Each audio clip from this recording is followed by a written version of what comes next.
Good evening, everybody, and welcome to my Thomas Sheridan channel. This is the first time I've done anything like this, so excuse me if there's any technical hiccups or anything. I've got John Waters with me tonight, and the reason for this talk is I spoke to John about this, and I've been wanting to do this for a while. I think both of us have a strong belief that transhumanism is central to what the globalist plans are, and everything we've been dealing with probably in the last 20 years. And a huge aspect of this is not only the actual technocratic fourth industrial evolution that we've been hearing about, but there's also the paradox of their fascination with the human soul. And also my own belief, and I'm pretty sure John shares it as well, is that the actual human soul in all its guises, and I mean that in the kind of like the very non-theocratic sense, is the key to defeating this thing, because at any cost we have to keep our humanity. So thanks very much for coming along, John. And let's start by talking about where do you see the globalists are when it comes to what they call the problem of consciousness and the spiritual dimension of man? Okay, well, I think at a political level, first of all, I think that we're actually, I've recently tumbled to this, that this isn't simply that, you know, they're following the kind of organic, naturalistic flow of evolution in technology and so on, and that their kind of view is, which they try and tell us in this context, that oh well, we need to deal with this because it's coming down the track anyway, you know, so we need to be on top of it, right?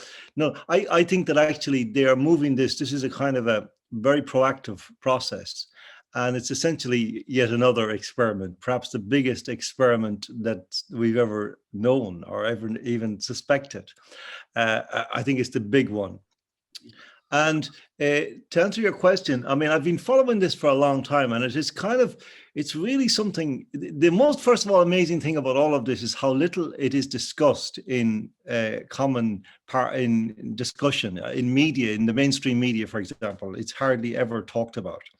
And you have to go off, you know, stream to find stuff about it, books and videos and so on, which talk about this. But I've been watching it for a long time. You get it, of course, in some of the more popular science mags like New Scientist and American Scientist and those, done in a certain way. But it's very interesting, and it's very important, I think, for people to follow that if they can get hold of those magazines, but you know, not very many people do, and in fact they're not that easy to come across unless you have a subscription or whatever. But I've been watching this for a long time, this whole idea that the neuroscience has been telling us that actually not only is there no such thing as the soul, but there's no such thing as the self, that there's no such thing as a continuous self of the human person through time, that's an illusion which is constructed by the various functions of the human being, the brain, the senses, hearing, seeing, and all those things kind of crisscrossing, and somehow miraculously, as it were, not that they would use that word, you know, constructing this edifice of a human person who then sort of is kind of like a clockwork toy that walks out into reality, you know, and that there's no ghost in the machine. Yeah. There's just a machine, and that the idea that there's a person there per se is actually illusory. You know, this struck me actually a few years ago when I was asked to do an essay about, you know, to write a letter to my 16-year-old self. And it really put me thinking about that, you know, you know, going through some of these ideas and asking myself, can it be true that I am now talking to an entirely different person in an entirely different time who actually doesn't have anything in common with me other than some kind of, you know, succession of selves, which are somehow like, you know, glued together through time. In some way, and now I don't think that's true. I mean, and the immediate reason I would say why that I believe that's not true is that sometimes you might think, you know, that, you know, our memory is a kind of an illusion, that it plays tricks on us, that we probably remember, rather than remembering events, that we remember memories of events, and that in that sense we kind of give ourselves a kind of a leapfrogging sense of continuity through time. But I actually think that's illusory. And the reason I do is that from time to time, I don't know if you've had this experience, Thomas, but I've had this memory that I've never had before since the actual event, and the event is a very long time ago. Like it's like in my childhood, and it comes to me clear as day. You might call it a Proustian kind of memory. It's triggered by something in the atmosphere at that moment, in the contemporaneous context. And suddenly you're there and I say, I haven't thought about that like for decades. So that gives the lie, I think, to what the neuroscientists have been trying to push on us. Especially when you have those memories, there's a very powerful emotional factor. Why? Very definitely. Why? I remember seeing a meme once in one of these science social media sites, and it was a picture of the human. It was an actual anatomical extracted sample of a human brain with the spinal cord and the nervous system radiating it from that. And the meme said something like, everything you know, love, care for, experience, want, desire, and have is contained uniquely in this piece of flesh, your nervous system and your brain and your neurology. And if anyone on this science group dared to actually say, well, there's probably something more to it than just that thing lying on the table, they were viciously attacked. And the examples that they used to prove that that was just purely a materialistic biological machine were very cynical and very devoid of any kind of hopeful experience. Like they would cite things like Pavlovian conditioning and the Milgram experiment, very, very cynical, dark subjects regarding the human experience. And it suddenly dawned on me that those people had a very different experience of what it was to be human than I did. Very different. Very different. And also they have an ideological approach to the whole thing, which is clearly what they're trying to do in that context always, is arrive at the answer they've already arrived at. Yeah. They wanted this particular circumstance, these particular facts to fit the paradigm they've already decided upon. And that for that reason, they're not actually thinking at all. They're not engaging in any kind of real exploratory exercise about this. And you find that, this kind of anti-ethic really governs the entirety of all of this kind of, all this stuff really, that it's pre-planned. It's, being rolled out. And in that sense, it's like precisely totalitarian, in the sense that Václav Havel talked about totalitarianism as being the destruction of the human story and its replacement by a prepared, narrative and prepared journey that you simply, it's almost as if I would say, that you've been told, well, you're moving to a new city in the morning, and here is your address, and you go there and you just wait for instructions, and that's your future, and there's no question in it, and you don't have any kind of opinion about it. You don't have any entitlement to an opinion about it. And that's kind of what all this is. And that's why I think it's so staggeringly dismaying that we've allowed this moment to creep up on us. The human race in general. But I think particularly the Western elements of it, which have a huge responsibility in this context, that we failed to talk about this in any meaningful sense.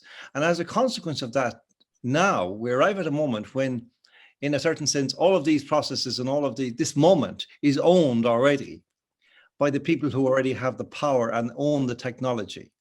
And it's not a question of our saying was, okay, this is an amazing opportunity for the human race now. What are we going to do about it? No, they're going to tell us what we're going to do about it, what they're going to do about it.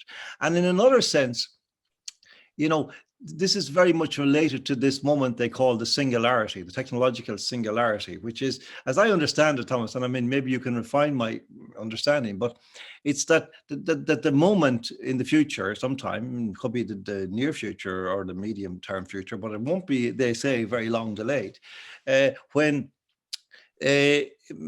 man creates machines that are capable of being more intelligent than he is, that they're more intelligent than he is. And that it's almost like a kind of a breaking of the sound barrier moment when, you just go through this, there's an explosion, maybe you don't even know what it is, but the next thing you're in an entirely different reality, as it were.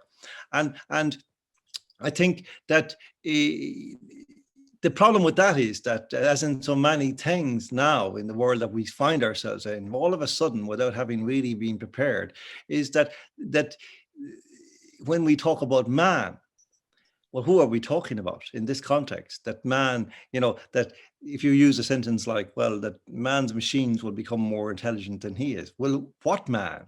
Which men? Well, it's not the generality of men and women at all. They're not even in the equation. When they're talking about surpassing the intelligence of the human person, they're talking about guys who have a particular exalted, elevated for sure intelligence, but of a particular kind, in a particular context, and with already accrued interests in that context, which have implications of a political nature that are actually terrifying. And I think that's why the language of this trajectory of these transhumanists, what you were describing a few minutes ago, it has more in common with things like Bolshevism or the Chinese Cultural Revolution than it does with something like say, even technology or philosophy.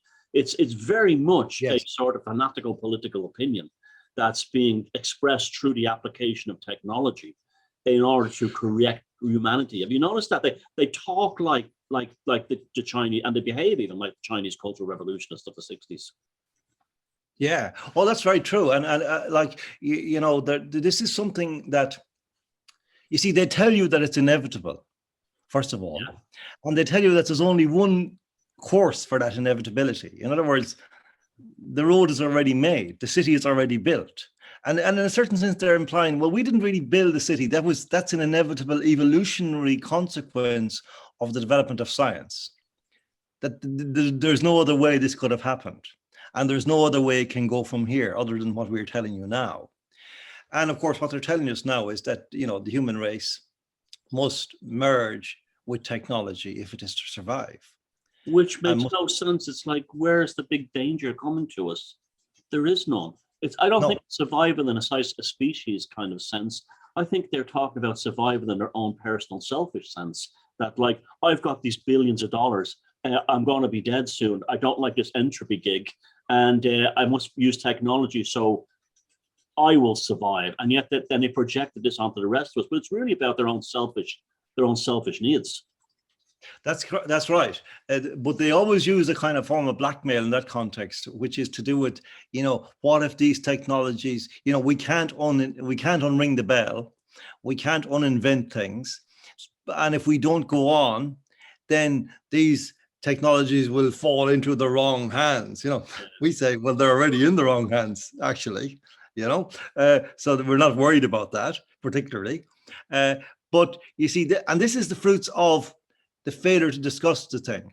And I think obviously now we have to decide that the failure to discuss the thing, let's nail this straight away, is actually it's pre-programmed. I mean, this is actually part of it. They've done it deliberately in order to prevent people understanding what was going to happen and what their choices might have been and what their options would be in the context of the technology and how you actually roll it out.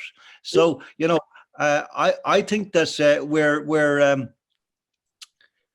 I won't say we're too late. I mean, I don't think that's a very helpful position, but we have left it late, and I'm alarmed that nobody seems to. I mean, when I say nobody, I mean nobody in authority seems to be thinking about these things at all. The only voices you hear are people who already have vested interests. I mean, the book came out there, I forget it, The Future of AI or something like that recently, by three guys. One of them was Eric Schmidt, the former CEO of Google. I forget the one. There was a technological guy whose name I didn't know, and then there was Henry Kissinger. These are the guys who are actually writing books about what the future of the human species should be like. You have Yuval Noah Harari, who works for the WEF as their in-house philosopher, and he's basically now I don't actually, but incidentally, I just say about him. There's a lot of kind of a demonology developing around Harari, and I actually don't subscribe to it because I think he's actually quite an interesting character. He's more complex than he appears in some of his utterances. Oh, definitely. Very often, definitely, he's more nuanced than what Yeah. we're being led to believe. He's also, I think, they're deliberately putting him up there as a scapegoat, so we don't pay attention to the likes of Kissinger and the other ones behind the scenes. He's a very easy scapegoat. In reality, I want to actually, I've seen a few things by him, and on the surface, like I came in with this kind of angry, like, who is this gobshite, you know, another one of these types. But he's actually an interesting man, like you said. And I think he's not as dark and as wicked as he's made out to be. No, I think it's analogous. I think it's analogous, Thomas, to the Nietzschean thing. You know, that kind of trope that you keep getting, you know, that Nietzsche said that he killed God because he said God is dead. But in fact, Nietzsche was actually warning the human race about what it was doing and asking it, is this what you want? Yeah. Really? And I think Harari, in a funny kind of way, is doing the same thing. He's setting out what's going to happen, what the options are, what the capabilities are. And he says very interesting things. I mean, he said something I wrote about recently where he was talking about, you know, he asked this kind of rhetorical question: where is the most interesting place for religious development in the world right now? Well, he says it's not the Middle East, it's actually Silicon Valley. Because, you know, in what they're doing in this in the context of what is loosely termed transcendence, transcendence not in the sense necessarily or purely in the sense that we would have associated with in religious contexts, but the capacity of the human race to transcend the normative limits of human existence and to continue, maybe to live forever, etc., but not just that, is an option. And that, you know, these things are on the table now, and of course they are on the table, and there's no questioning it, and this is what we're saying as well. But we're kind of saying that, isn't it time that now that we started to talk about these things from the beginning philosophically, you know, in nuanced terms? And, you know, I do think that actually Harari would be one of the few people that I've seen in this context that you could actually go to and say these things to and say, okay, let's have a conversation about it. Yeah, that's why I think he's almost like, you know, and what you said, that's great that you mentioned Nietzsche there, because one of the things you notice about Nietzsche's writings is there's a spectacular level of compassion in them. The man was tremendously loaded with the concept of compassion. And this didn't come from nowhere. I mean, he was a product of the Romantic movement and everything like that. But this guy, this guy, Harari, I see him shining a light on something that needs to badly have a light shined on it. And even if he has to be it by a focus of, become that light by a focus of hate, at least now, the more and more minds are moving now on the actual subject. And I think that's really useful. I think that's really, really useful. If he's doing that deliberately or not, I don't know. But also, do you ever notice that, like, the whole thing that towards this transhumanism thing is already culturally established, and it's been culturally established for a long time. And I'll give you an example. We're both music fans. When that song by Cher first came out about 20 years ago, Believe, and she had the auto-tune on her voice, it was an effect, and it worked great. It was a fantastic pop song, and she's got a great natural voice anyway. And the use of the auto-tune on the voice, it just sounded fantastic. It was like an effect on a guitar pedal or something. Now every song, even if they don't need it, they put the auto-tune on it. So we're not actually hearing. The first thing they've kind of decommissioned is the human vocal cords through pop music. They're now replaced by this. And you see a lot of this kind of thing. And that's been in the kind of works for a long time. And you say to yourself, well, who's doing this? And then you start looking at the music industry, and there's almost no producers. There's a handful of them, and they're all making these same kind of records. They have to be in the club, and they have to be part of it. I don't have any proof for it, but that's how I feel. Well, it's very interesting, Thomas, because you know, I was thinking about this today when I was thinking about what we were going to talk about. I mean, and we hadn't discussed in any detail what direction we're going to take, but going through certain thoughts, a name that came into my head was Bowie, and also Brian Eno. And those guys, do you remember back in the 70s? You maybe are young, you're younger than I am, so you may not remember that golden age of the New Musical Express in the 70s, where you had people like Mick Farren and Nick Kent and Ian Penman then later on. And I came in on the tail end of that. Yeah, well, like it's quite extraordinary to read, and it's apropos of what I was saying about this, all of these things not being discussed. They were being discussed then. Like the new people say, when you say the enemy, they immediately say, well, there's also melody maker and sounds, but they were actually in a different league. I would say the enemy was like in a league all of its own at that period. Like they really went to town on the thoughts of intelligent musicians and artists. And like, someone like Bowie would be doing interviews then. I'm talking about the early 70s. Long interviews, like maybe 8,000 word interviews with someone like Charles Sher Murray or someone like that. And they'd be talking, like, he'd be talking about like dark matter and black holes and stuff like this. Yeah. And he'd actually be talking about something that we would now recognize as the internet, long before it was conceived in any meaningful sense. And that's kind of what I'm talking about. If you actually look then, Thomas, at what happened to the music press after that period, where we had, smash hits and all of these other publications. It's like, again, it's like another example of that thing that I keep talking about. It's almost of time happening in reverse. Yeah. You expect stupid stuff to happen first and then to get more intelligent. But actually, more and more we've been observing in our lives that actually the really good stuff happened in the beginning and then it just went to pot. And so I think, like it will be really interesting now, like Bowie was into all this stuff, and Major Tom and all this stuff in lots of different ways. And, in the kind of stuff he did towards the end of his life, if he is dead, which is another discussion, Did you see that guy, by the way, that day after when he's supposed to be dead? I was watching TV right where I'm sitting now. And that I was still watching TV at that point, and I saw this guy. I said, that Bowie was dead. I said, that's Bowie. He's talking about himself. There was this guy on, he was from a record company, allegedly. I can't remember his name. And he was the spit of Bowie. I thought, wow.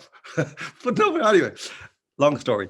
But, like Bowie really had, as a leader of thought, he was delving into all these areas. A Renaissance man. Yeah, he was.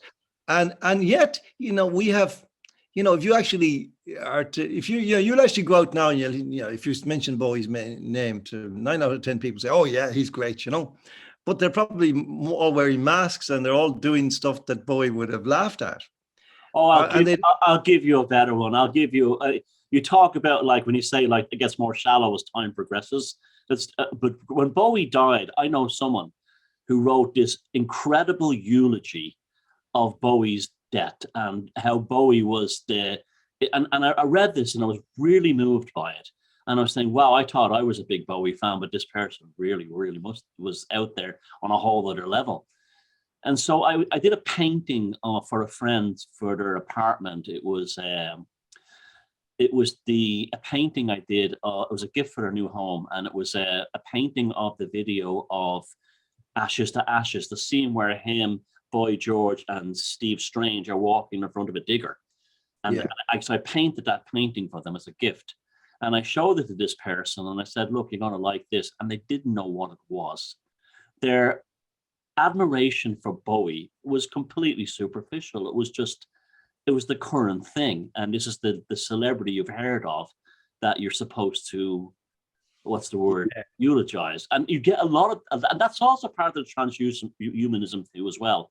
The fake emotionality rather than real emotions. That is true. I if you actually think in the context of, say, let's say the religious thing. Okay, well, this is a difficult subject, Thomas, as you well know, because people immediately short circuit into their existing prejudice or their existing prejudice against what you're saying, or so it's complex. The context of the world, I would say, in religious terms, I mean, I felt this for a long time and I've had, trouble articulating it because it's very hard to, Charles Taylor does a fairly good job in his book, The Secular Age, like where he talks about the eminent frame in which, modernity and secularism are kind of like they're not kind of options. they're part of the entire thing. They're what's on offer, right? Now you can have freedom to be outside that, within it, but you're still within it, and you're still bound by its logic. And I've felt for a long time that's very true. And I think that, you know, that has had all kinds of effects on the capacity of human beings to believe in transcendent ideas. In general, I mean, I'm not saying in particular, it's, you know, we can all have particular journeys, but to kind of communicate a kind of a commonality of understanding in that culture, extraordinarily difficult, because it sounds like you're completely naive. Yeah. And it sounds that you are irrational. Whereas in fact, yes, and childish, exactly. Yeah. But there is actually a rational explanation for that, you know, which you could put something like this. That actually, that itself, that accusation against you, those accusations are themselves irrational, because they don't take into account the totality of reality and its possibilities and its meanings. So in other words, that if you approach reality from a perspective of astonishment, wonder, at the very fact of your own existence, for example, you can kind of access the reality that is actually there, in which religious belief is actually quite sensible. But that's no longer permitted. You know what I mean? So what you're dealing with most of the time, as in those kind of rock fans in a different context, is people who take for granted that which is there already, and therefore are never surprised by it, and really think, so what? Yeah, so the world is, you know, so grass is green, so what? You know, well, who made it green? What makes it green? Oh, well, then they come up with this photosynthesis and all this stuff. Yeah, I know about that, but fundamentally, what makes all? And when you see, so all of this is no longer possible in this immanent frame. Pope Benedict actually called it the bunker, that we built this bunker that we could live in, but it closes out the mystery. Now we understand, within the bunker, we understand everything. We know, you know, the temperature, we know the distance. We could walk around the bunker in the dark and not bump into anything. And we are experts on the bunker and all its contents. And if you think that's the world, right? So, but the mystery is excluded. And unfortunately, the one of the biggest problem with this whole approach to reality is that the mystery that is ourselves, each one of us, is excluded too.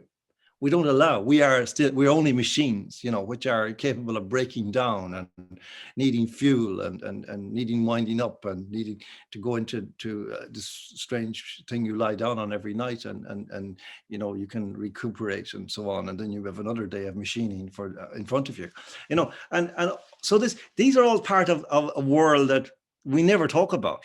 The media never talked like this. If you went on the media, and I have done it, I've gone on things like the Saturday Night Show and started talking this kind of stuff, right? It's a mad thing to do, because, you know, Brendan O'Connor is some idiot. You know, they say, oh, so you think you're the center of the world, do you? Yeah. You know, like, so like, but you see, these guys who are doing the transhumanist thing are really aware of all this stuff. Like, this is the thing. I mean, I vacillate on the question of whether they're actually quite stupid or really intelligent. And I think they're both in different ways. They have a very limited understanding of human society and human nature, but they really have they're brilliant at other things. And one of the things they're brilliant at is coming up with kind of formulations for changing the world. You know, and they're really clever at this. You know, I believe that they have used this phase. I mean, you know, when you look back at the last 20 years and all that stuff, like Christopher Hitchens and Richard Dawkins, that neo-atheism stuff, I now think that was kind of like a psyop. Maybe those guys didn't know. It absolutely was a psyop, especially the Dawkins part of it, and it's still going on with the likes of Brian Cox. Big time. It's a psyop. I've no doubt about that. I don't know about Christopher Hitchens so much, because he had a lot to offer, but definitely Dawkins and in particular Brian Cox. It's absolutely a psyop. It's the same psyop that brought us Sir Richard Attenborough. It's the same sort of like these kind of false prophets for the new age. Yeah. Well, see, that's it's very interesting. I'm fascinated that you think that, because this is something that I've been thinking about, that what they needed to do was kind of tap into that kind of the degree of scientific rationalism that had been, laid on in the culture, and somehow then to use that to kind of remove the centrality of religion in culture, to kind of as disable that. And that was by using those kind of rational kind of guys, Dawkins and Hitchens in particular. Yeah. And I agree with you about Hitchens. I debated with Hitchens once, and I mean, it was a long story, but obviously I admired him a lot without actually liking him very much, but it seemed, when you think, well, what would they achieve from this? Well, they achieved the idea that, it was ridiculous as a general kind of a cultural trope, that it was ridiculous to believe in a transcendent being. And that only idiots, that was a mark of some kind of, stupidity, or, a Neanderthal, personality or whatever. And now look what's happening.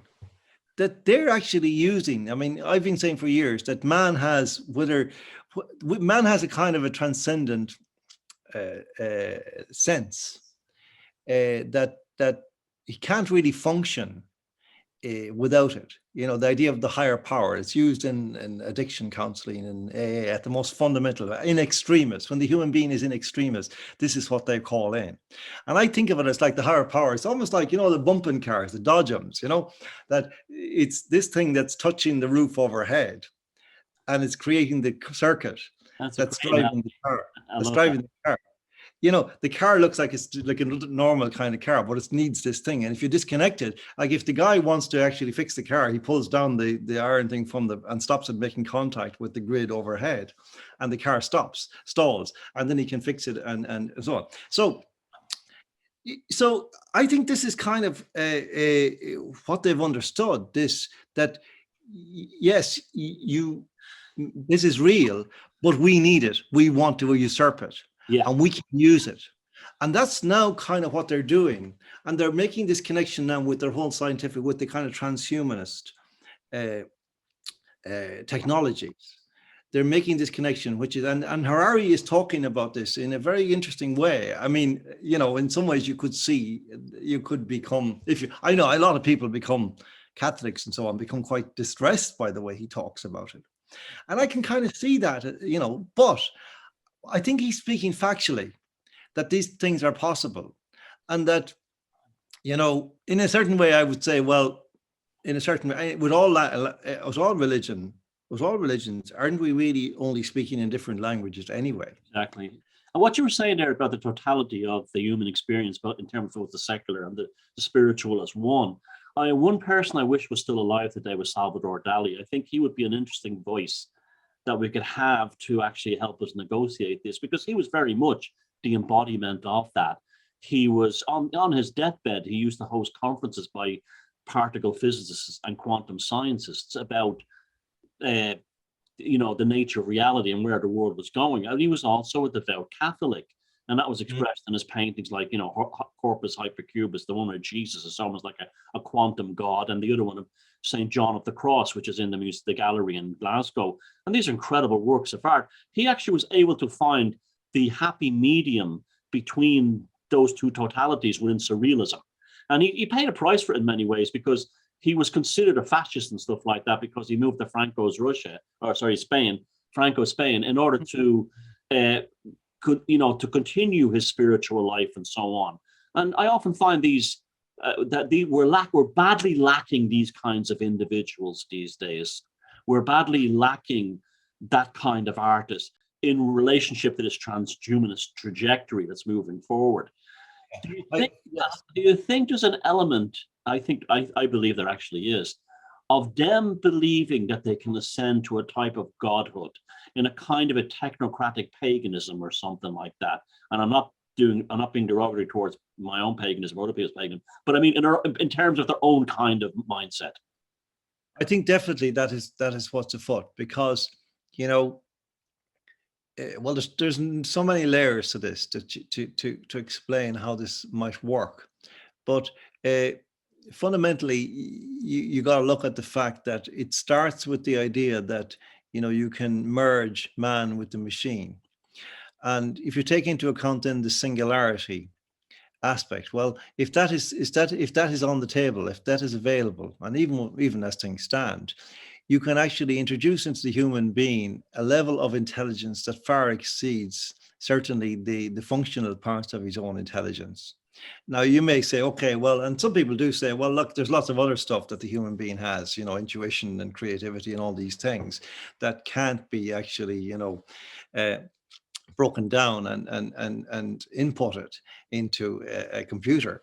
And sure, that's probably true, but I would argue against that actually we've had 100 years of already working on humanity and turning them into machines in a certain cultural sense. Very and rapidly so, acceleratingly so, in the time of the iPhone and the laptop and so on. So whether we're still as organic as we actually like to think in general, I'm not sure. I mean, there are different schools of thought on this. Like, I don't have a hard and fast view, because, to be honest, I don't think anybody knows enough about it to be able to say. But for example, somebody like Cliff High, who's somebody I respect a lot, he says, no, look, this is nonsense to say that they can ever create a machine that will be able to think, that will have consciousness, that will have creativity. That's not true. You basically are, his position is, it seems to be that you're really going to be dealing with kind of glorified calculators, which can be then appended to the human brain and given the use of the memory and data collection and all of these other things, which will then multiply the capacity of the human brain to address problems, to compute, and so on instantly. And of course, that's a very attractive idea. Where I don't necessarily think that that's the full story, though, because, through the use of neural networks, which can be used to copy human processes, including like irrational processes and paradoxical processes, and contradictory processes of the human brain, and regurgitate these in algorithmic form. I'm not sure that's necessarily absolutely written in stone, that they won't be able to create a form of what might pass for human intuition, human creativity. I mean, you were talking about the voice, the auto tuner, but they already have computer programs which can generate movie scripts based on all the movie scripts that ever existed. Like, they just keep shoveling old movie scripts into these machines, and they just break them all down, analyze them, and turn out modern movie scripts, which are getting better and better, I gather. I've never watched one. I don't know if they've been all that successful, but they can be done. And certainly they can do it with journalism. Certainly they can take 3 or 4 facts of say a motor accident or whatever, and put that into a computer and get out a perfectly written 800-word report on that event, based on the historical journalism that they've already shoveled in there. So, like, it would be comforting for us if we were able to say, no, they'll never reproduce the human being in that way. They'll never be able to replace the human being, in the sense that if they create a human cyborg that is so intelligent by the modern standards that we've established, the organic human will be lost. Obviously, that would be a disaster, and already is a disaster in lots of areas. Like, for example, chess. I mean, chess has become kind of like the lame duck of in a certain sense, even though chess is a wonderful game. The fact that, man can no longer beat machines, computers at this game, is a real serious thing, in my view. And if you put that to a million other sort of disciplines and pursuits, and say, is this what's going to happen? And what then is man? I'm currently collaborating with an artist in Germany, and she is creating AI images for a film I'm working on regarding a notorious witch trial that took place in England in the 1600s. And I have to say, what the AI produces in terms of the artwork is staggering. It has an aesthetic. It even has a soulful quality to it. It's way better than what I expected it to be. So I agree. I don't think these things will not become sentient or whole consciousness. I think it's looking like very much like that will happen a lot quicker than we're expecting. Now, you also bring up something. If you don't want to go here, just say so and we'll scrap it from this point on. But ever since I first discovered about transhumanism 10, 15 years ago, in a real sense, I've often wondered about the supernaturalism of it in terms of, you say, putting consciousness into a machine. You know, I don't know. I mean, I've had this conversation with Christians, and, you know, they don't even want to talk about things like the possibility of other pathological consciousness, call them demons, whatever you want to call them. That the Islamic world called them jinn. I firmly believe that these things do actually exist. In fact, I know they do. But I also think that there are probably elements of that are waiting to jump into and give the machine its ghost before the humans do. And I see, almost like when I hear some of the individuals, I see individuals like Bill Gates, for instance, smiling and smirking, and Fauci and so on. And remember, the pharmacological thing is a big part of the transhumanist thing as well, that they almost seem possessed to me at times. And as a Christian yourself, I don't know, I guess you're an Orthodox Catholic or whatever, something like that. Do you think this is actually a factor that we need to be careful about? The how from A Space Odyssey 2001, the actual pathological machine holding a pathological non-human consciousness. Yeah. Well, first of all, I wouldn't necessarily still describe myself as an Orthodox Catholic. I mean, I think the COVID experience has really rattled me in that respect.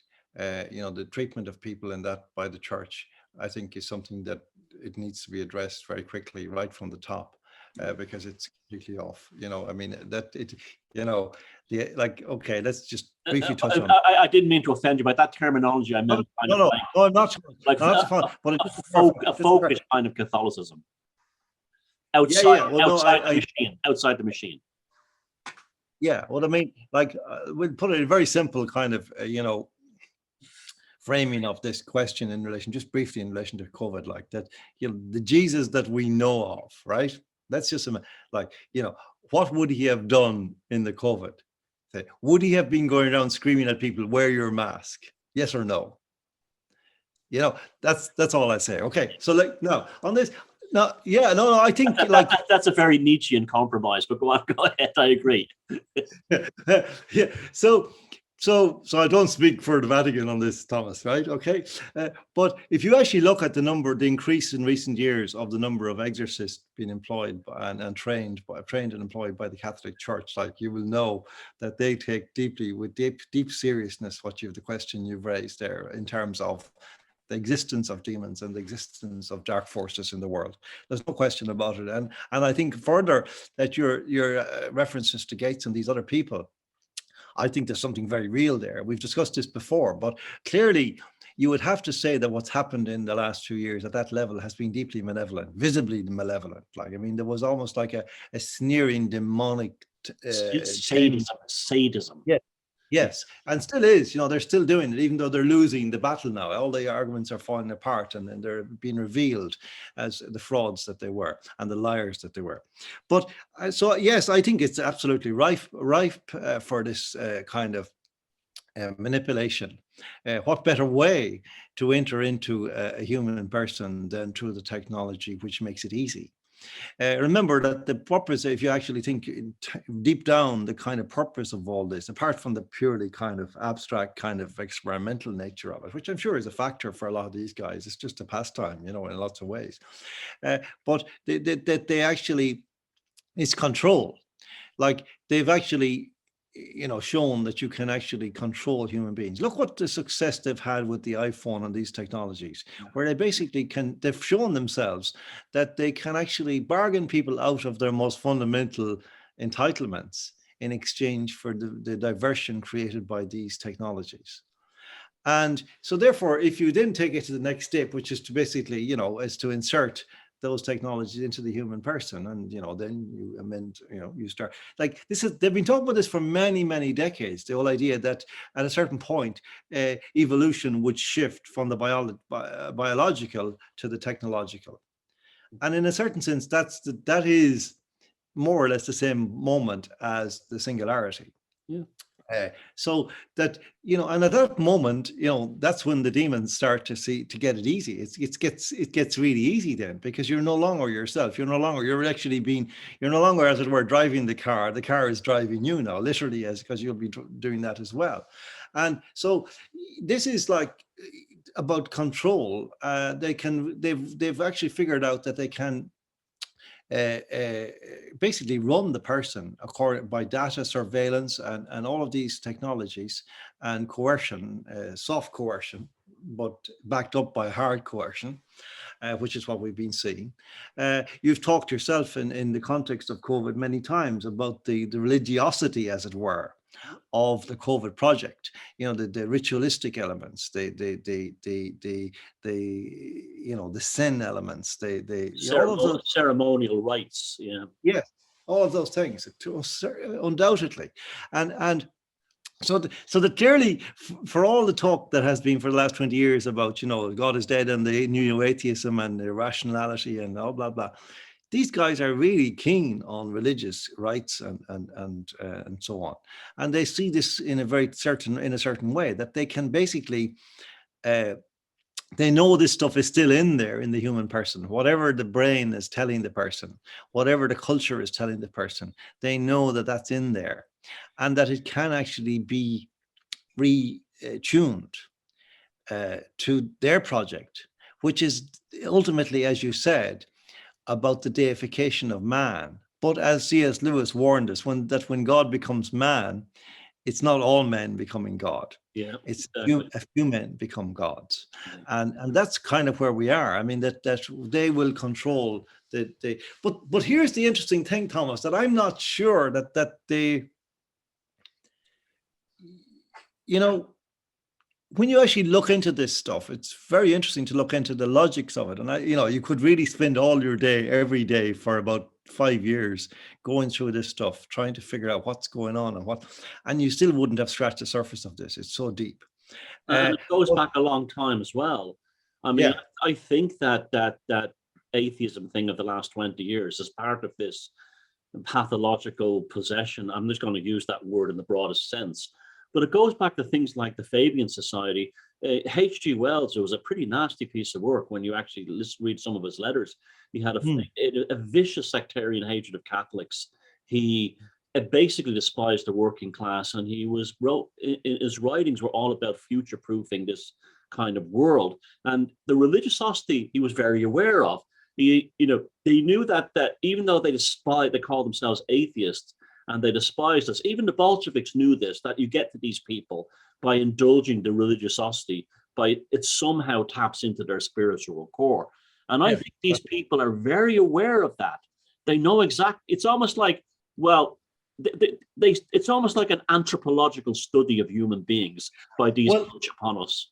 Yeah, and I think that at a metaphysical level, the soul is actually the immune system of the human person. Yep, I absolutely believe that. 100%. That's. I'm so delighted to hear you say that. Our soul is our natural inhibitor to stupidity, wickedness, and the hubris being foisted upon us. I've always believed that. And that's the demarcation line between those of us who instantly saw that the Rona was a scam and the ones who didn't. I think all the people I know that in general, all were very soulful people of very different religious or non-religious inclinations. And that's part of the destruction of the spirit, because they know that thing is a barrier against what they want to do to us. Well, okay, you see, this is very interesting about morality then, because you see, up to now, morality has been synonymous by and large with the human person. I mean, morality doesn't really exist beyond the human person in religious terms, historically. It does here and there. I mean, there's certain kind of pantheistic kind of views, but nevertheless, the core of it is, in other words, that the purpose of existence, the purpose of the world, the purpose of the universe is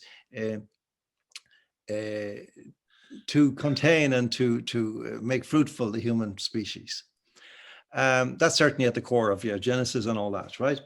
And but you see, recently a lot of different kind of strands of ideology have started to creep in, like the green ideology, which doesn't hold to that at all. Actually, that it has a planet-centered and as opposed to an anthropomorphic-centered view of morality.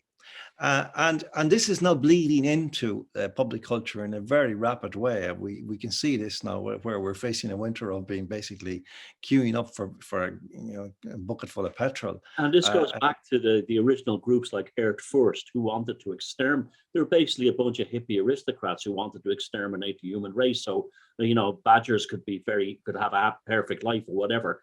And the founder of Earth Day actually murdered his own partner and kept their body inside the closet. So these were sickos from the start. They were, yeah. And here's an interesting thing that I discovered in the early days of COVID, because for some reason I felt, and I wasn't sure I can't claim that I understood the picture fully, but I had an intuition that this is something to do with all this post-humanist, transhumanist stuff. So I started to dig into that and to look at, the meaning of what, robots and algorithms and all that kind of stuff, and read up about it quite a lot. And I came across this whole this was really surreal, because at a time when the human beings were being locked down and their rights deleted, and they were being basically, the Magna Carta was being shredded, and so on and so on and so on, I was reading papers, academic papers, about the rights of robots, right, which were being mass produced by American universities, about how we should treat robots, and what is the morality of the relationship between the human and his robot carer, and so on and so on. And I thought, this is amazing stuff, because they've started to actually morally abandon the human person and move to the machine, right? And that's exactly what they were doing. And that's exactly what it's about, that there's a kind of a relativism that has crept into this immediately, whereby, no, it's no longer, morality, is a utilitarian concept in this context, that there are reasons why, they say that the reason that you have to pay attention to the morality in relation to the robot is that if you don't, that the anthropomorphic kind of appearance of the robot, if you behave in an improper way towards that robot, then that could reach over and bleed into your relationship with humans, and that's why they're doing it. But it's actually not. That's just a very interesting, a well-honed story. Like, what it's really about is basically remaking the world, not for robots, but for machines, which will be humans, in part. And I think that we're sleepwalking into this in a very serious way, because again, nobody's talking about it very much. But what they're really about is to then create a human person who is in their control, machines which are in their control. But the thing about the algorithm is, there's a very interesting aspect to this whole kind of thing that and again, there's a division of opinion about this, and it's related to the point we were making earlier, that can machines really take over, as it were? Can they gain control? Now, people say no, man can always switch them off. But that's not the way it will work, really. It's not just a machine in front of you, like to clean your house. It's like the machine that actually decides things. Well, there's computer viruses that evolve and are like 20, 30 years old, that are still running around in the World Wide Web. And whatever they do to try to shut them down, they actually have like inbuilt programming to actually rebuild themselves so they can escape it. So we've already been there a long time in terms of that. And this thing about neural networks, like that, they can be trained up to a point by programming, by code writing, and so on. But at a certain point, they start then to make cross connections. And that then can become exponential. Mm. And that you have a concept like software that writes itself. And that you read interviews with some of the guys who actually write the code, and they say that at a certain point they lose control of it. They don't any longer Yes. understand And what this, it's doing. and this worrying thing of quantum computing, where they literally throw a whole bunch of calculations and strings of code off into imagination land, and it comes back solved. What's solving on the other side? Yes, and nobody can explain what the logic was. Yeah. And that can go to anything like about, social welfare, social services, child protection, decision making about whether or not you can hold on to your children in a context of, say, maybe accusations or something like that. It has to do with all kinds of stuff. It can to do with, court systems. I mean, already in China, they have court systems which actually work by algorithm, by robot, a robot judge. Now, I remember we actually said this. I remember Gemma had already said in the Supreme Court, she told the judges this, and they're looking at her with their mouths open, like, and thinking she's a nutter. But this is actually happening. Yeah. I think this is what I mean, that we're in two different worlds. We're in the old world plodding along, and this stuff is all happening. And the level of ignorance by the so-called bureaucracy of our local environment is staggering, because we're at a situation where if you're X% cyborg, when do your human rights actually run out? Have you heard the discussion about this in any of the court systems? No. No, although I haven't heard it intimated that actually none of the whole human rights conventions will any longer apply to you because you're no longer actually fully human. That's a plausible legal argument at the very least, so this is an absolute minefield of possibilities.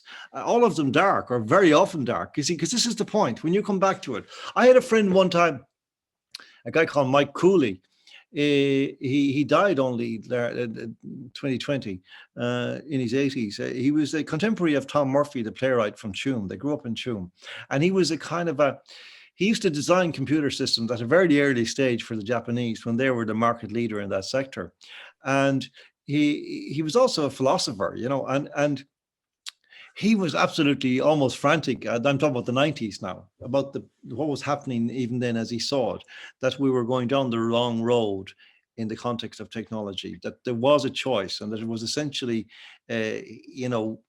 human-centered technologies are the way it was going. And he wrote a book called Architect or Be. In other words, it's a question mark. It's a question to the human brain. Do you want to be an architect, or do you want to be a worker bee? Essentially that was his question, which is a very prescient question, like in the early 90s, I think the book came out, maybe even late 80s. All of the things that he in principle, all the things that he talked about are now coming true. That he was of the view that it wouldn't be possible to create a machine as intelligent as a human person. I didn't get to speak to him for a good few years up to his death, so I don't know what he had arrived at finally on that score. But I would be surprised if he still thought that it was out of the question, because from what I'm hearing from all over the place, in just reading into what these guys are saying, and there's a guy called James Bridle who has written a book called The New Dark Age, which is about this, and he basically, he does a lot of interviews with people about this, and he concludes that, we're in big trouble because of this, that it is possible. And, you have to think, like,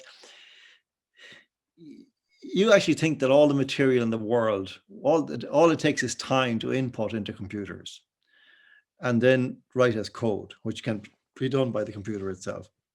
And then, this is spread then through neural networks, who then start sparking in different directions and making connections. Like, they're already doing this with things like, say, bless the mark, vaccines, where they've actually invented new vaccines for different diseases in the last few years as a result of algorithm work, on the basis that they just input all the contents, all the ingredients of particular vaccines, all the things that they've been found to treat in any way, or medicines indeed in general. And then they kind of just put all this stuff in, like vast amounts of material in, and then the machine spits out a combination for a new disease or a disease that doesn't have a treatment or a vaccine or whatever it would be. And hey presto, it works. Because the connections have all been there. And it would have taken years of actual human plodding to come to the same conclusion. This can be done in like a matter of 25 minutes or something like that, once you have the information in there. So like it's naive to think, you see, I think, you got to say as well, like that whole kind of process we've talked about, the dumbing down of the human person and the dumbing down of media has had to have an effect. So, like I used to say to Mike Cooley, I mean, when he would say, "Oh, it's not possible to create a machine as intelligent as a human person," and I say, "Yeah, but what if you make the human being stupid first?" Exactly, and also lacking a kind of a sentient depth. I often wonder what kind of. I'm not overgeneralizing here. So if you work in this industry, don't say I'm saying it's you. It's everybody in it. But for the most part, the people I've met and the people I've become in contact with who work in IT and in writing code and overseeing social media websites, they're generally not very nice people.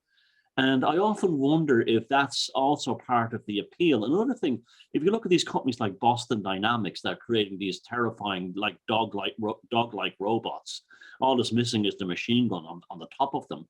I often wonder what kind of individual works in a place like Boston Dynamics, where you're creating a soulless life that's without them being able to extrapolate the next thought from that is, will this thing be coming for me one day with a machine gun?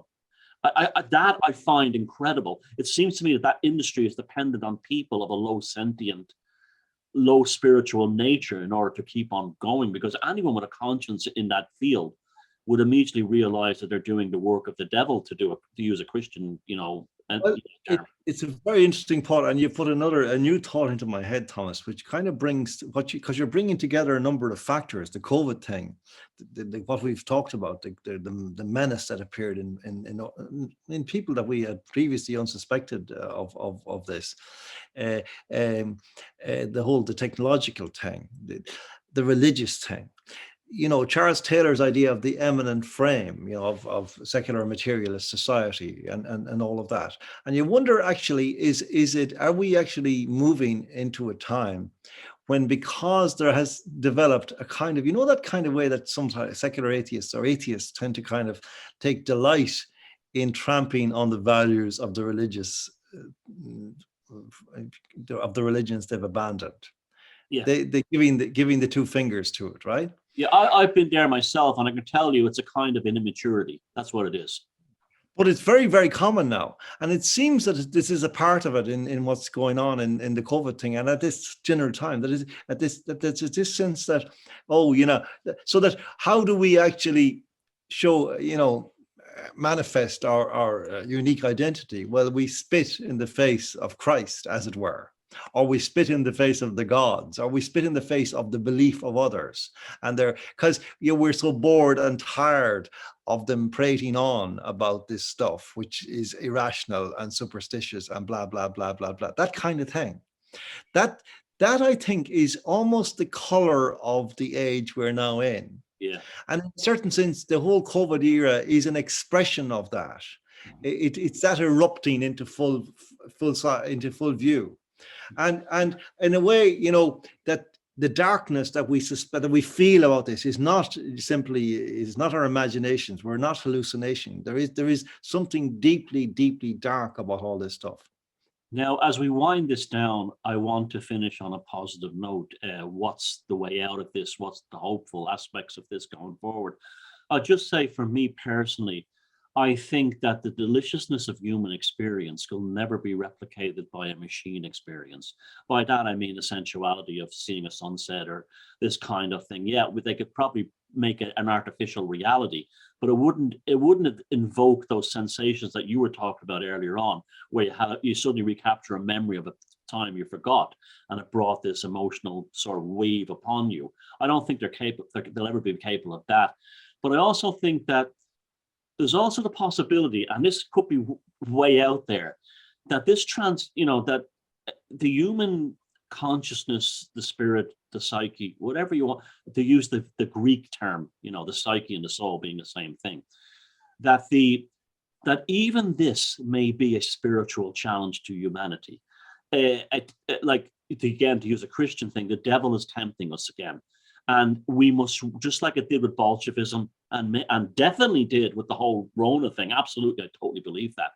And that the gauntlet, that whatever the supreme force of the universe that creates the spiritual experience and the universe itself, regardless of what your background is or your feelings are, may also be giving us this as a spiritual challenge or to overcome. It's almost like, to use the biblical thing, the apple again and the serpent in the Garden of Eden. We're being given, and that's all that shows all through all spiritual concepts, this idea of the poisoned chalice kind of thing. And it's the triumph from that is when the person, like in the Old Testament, the letters, Carl Jung wrote a phenomenal essay called Letter to Job, about the Job of the Old Testament and God constantly testing him. And I really do believe that that's what we're facing here. And I do believe that we will triumph because of that reason. And that's how we should approach it. This is a spiritual warfare, but it's also a spiritual test for all of us as individuals to overcome. And that's where I will leave the positive thing. And I think that we will triumph for that reason. Not all of us. It won't be an evangelical Christian thing where we'll all be saved.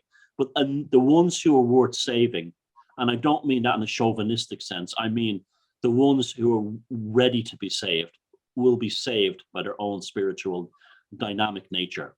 How do you think that?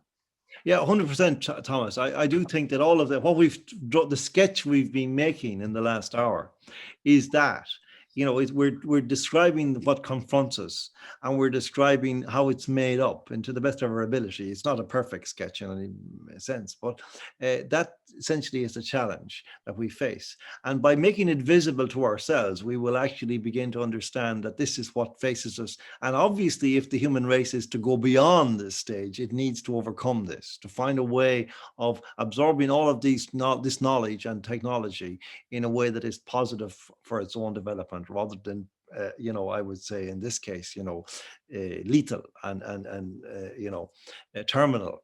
And the human spirit, has this extraordinary capacity in extremis to revive itself, no matter how somnambulant it has become.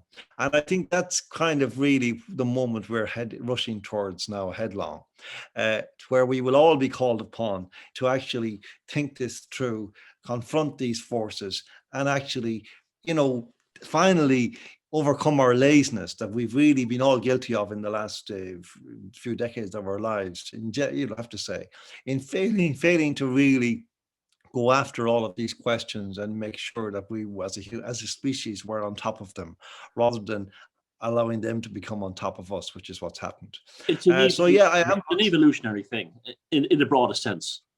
Yeah. Yes. Yeah, we will grow out of that in a different way as a species. Then we will transcend the technology, absorb it, use it, and grow out of it, but not grow within it, and not have it as an outgrowth of ourselves, or us as an outgrowth of it. I think that's the challenge. And you only have to look, in the context of what we've been saying, you have to look at the specimens who are pushing this upon us, and you have that creepy feeling, that you shiver in your spine when you see them. Like, they are like cartoon villains from really bad movies, and anybody can see this. So it's a question of just using all this. We're now at this moment. This is it. Yeah. We now have to. The game is about to begin. The game is on. Yeah. Maybe this is, you could say, the second half. We're walking onto the pitch now. And we've got to leave it all on the pitch, because there isn't anything else. And there are precedents in the past. You look at, say, the Druids, right? They never wrote anything down. There was a reason for this, because they believed that once it was written down, it could be actually changed by somebody who had an agenda.